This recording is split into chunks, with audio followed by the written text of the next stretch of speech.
Addictio je online platforma, kde můžete získat odbornou pomoc ze závislostí. Ať už řešíte nějaké první obavy, nebo se vyrovnáváte s problémy s pitím, s užíváním nebo jinou závislostí, nebo prostě potřebujete jenom podporu po léčbě. Nemusíte nikam chodit, můžete zůstat anonymní, pomoc je dostupná a je dostupná hned. Na Addictiu najdete jen zkušené adiktology a terapeuty, kteří mají za sebou roky praxe a působí na předních českých pracovištích. Každého odborníka pečlivě vybíráme, aby vám mohl poskytnout kvalitní a bezpečnou pomoc. Na Addictiu nemusíte uvést své pravé jméno, stačí si zvolit nějakou přezdívku, poslat nám váš e-mail, abychom vám mohli poslat potřebné informace. Dokonce ani nemusíte mít zapnutou kameru, pokud nechcete.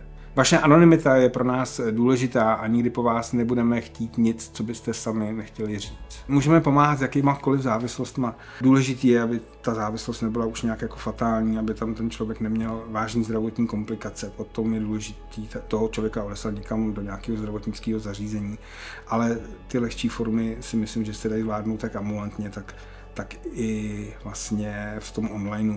Takže závislosti na látkách, na alkoholu, na drogách, závislosti na sociálních sítích a na těch ostatních nálátkových, jako je hazard, sázení.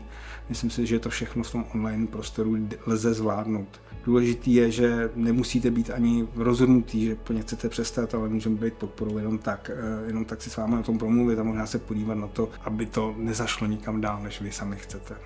Vždy s vámi hledáme řešení, které je pro vás nejvhodnější a bude fungovat. Někdy stačí 2-3 konzultace a může dojít k zásadním změnám. Kromě lidí se závislostí taky můžeme pomáhat rodinným příslušníkům a rodinám, protože ty to mají v tom procesu taky těžké. Žít s někým, kdo je závislý, není jednoduché a myslím si, že tu podporu potřebuje i ten rodinný příslušník. Takže využití rozhodně není ostuda. Někdy taky se může stát, že chceme pomoct svému blízkému, ale vlastně nevědomě tím trochu jako škodíme. Takže je dobrý se s někým poradit a tu pomoc nastavit tak, aby byla opravdu efektivní.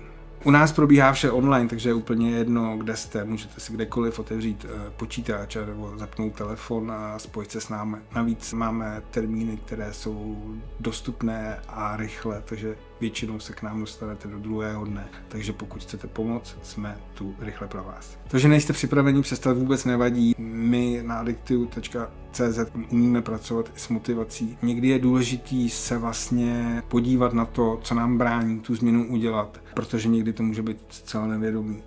Dost často se v tom odráží naše vlastní neúspěchy, které jsme zažili v minulosti. My se na to můžeme společně podívat, pojmenovat si to a na tu změnu se cíleně připravit. Mnohem lepší a úspěšnější cíl se dosahuje v momentě, kdy jsme připraveni. Na Addictiu nikoho nehodnotíme a nesoudíme. Moc dobře víme, že se často soudíme sami, což už samo o sobě je dost náročné. Vyjdeme vám vstříc, ať už chcete přestat, nebo chcete mít pod kontrolou jenom svoje užívání, nebo si chcete o tom jenom promluvit, jestli to je ještě v pořádku. Vůbec si nemusíte být jistý, jestli máte problém nebo nemáte. Záleží, že chcete nějakým způsobem o tom svým vlastním užíváním nebo neužíváním promluvit. Společně se na to můžeme podívat, na to, jestli ten problém je závažný nebo ne, případně si to nějak nastavit.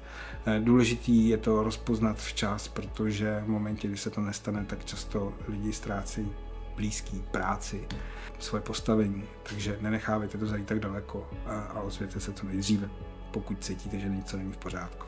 Trápí tě úzkost, deprese, závislost nebo prostě jen potřebuješ podporu? Jsme tady pro tebe. Addictio.cz